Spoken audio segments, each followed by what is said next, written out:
Hi friends, it's Gary. Welcome back to my channel. Today I'm going to be doing card number 10 in my holiday card series for 2017. And I'm going to do a little bit of ink smooshing today. And I'm going to be using these inks here from My Favorite Things. This actually came, this little set here that you see, actually came in a card kit that I received last year. And I used it once last year and I just actually came upon it and I wanted to do a little bit of ink smooshing. I thought this would be perfect, this little card kit that I got. All of the products though are still available as individual products, I believe. So if you want, look into that, I will have the products listed below for you. For my ink smooshing today, I'm going to be using a little bit of a little snack bag here, a little, it's actually called a snack bag. It's a little plastic snack bag, a Ziploc bag, and I'm going to use this as my ink smooshing tool today as opposed to acetate. The colors that I'll be using from MFT are Cornflower, Blue Breeze, and Tropical Teal. And I'm also going to be using a piece of Tim Holtz watercolor cardstock, distress color cardstock, to put this on. And for ink smooshing, if none of you know what that is or what the whole point of it is that for those of us that want to control the way we do watercolor, this is a way to do it as far as these backgrounds. Because whenever you do watercolor, you really have no control of how it's going to look or the placement or anything like that. Well, the placement you do, I guess, but the way it's going to look, you don't. And so this is a way for you to kind of control that just a little bit.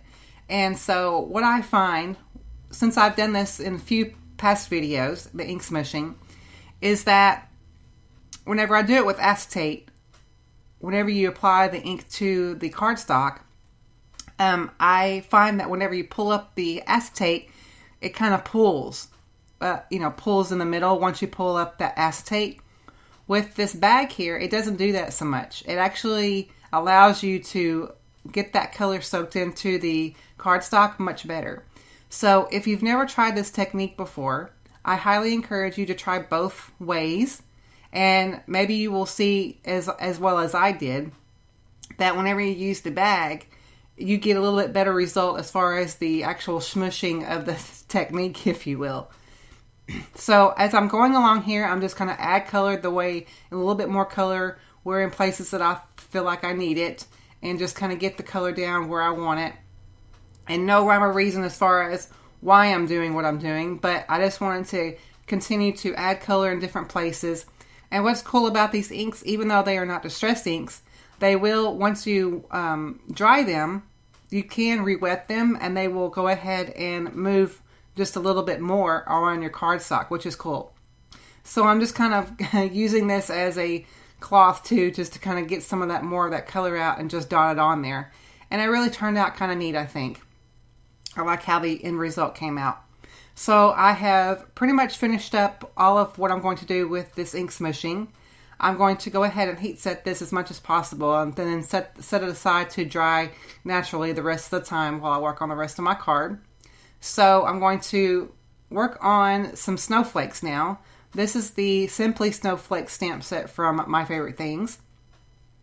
And I did use this in one of last year's card videos in my card series for 2016. And if I can think about it, I will list that video at the top of the screen there in the up in the cards. So if you wanted to check that video out, you could. So, but that's why you kind of see some of the snowflakes that I used are stained. That's because of last year's video. But anyway, so I'm going to use today's snowflakes with some Versamark ink.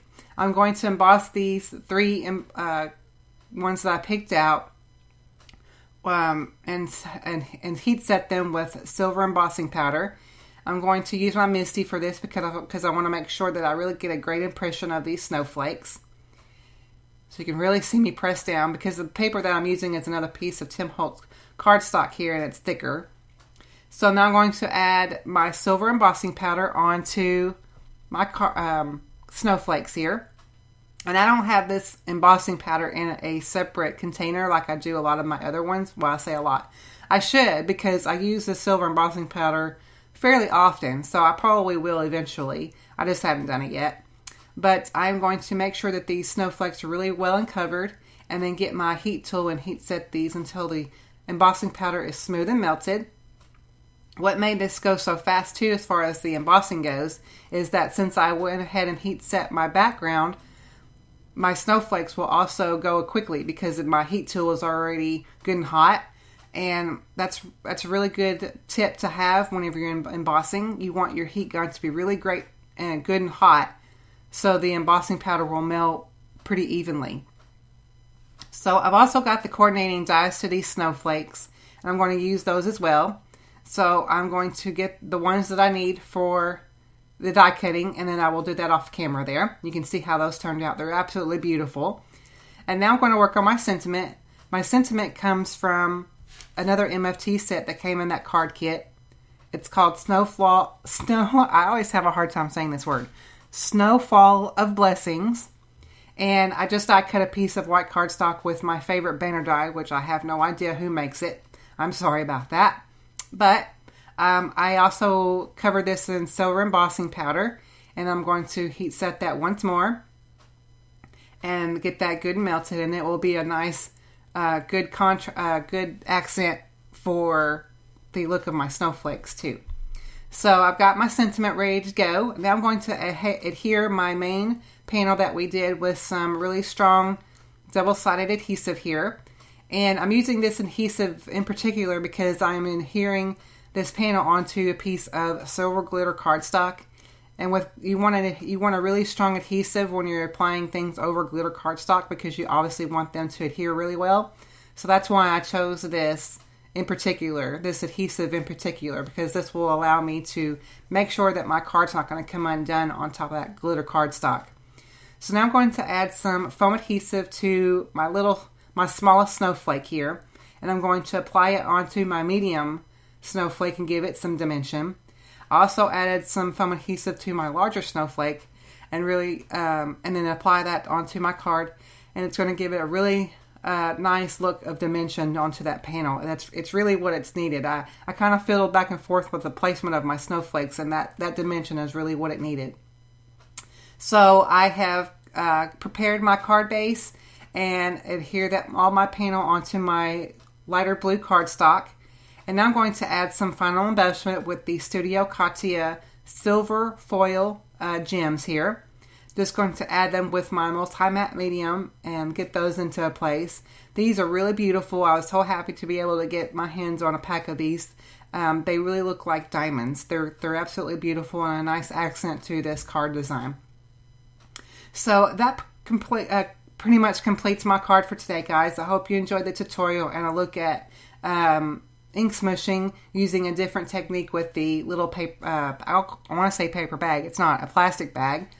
Thank you guys so much for watching. I really do appreciate it. And I also wanted to tell you thank you so much for all your well wishes in my last video. I am much better, and I'm hopefully going to continue to create more videos for you guys in this series.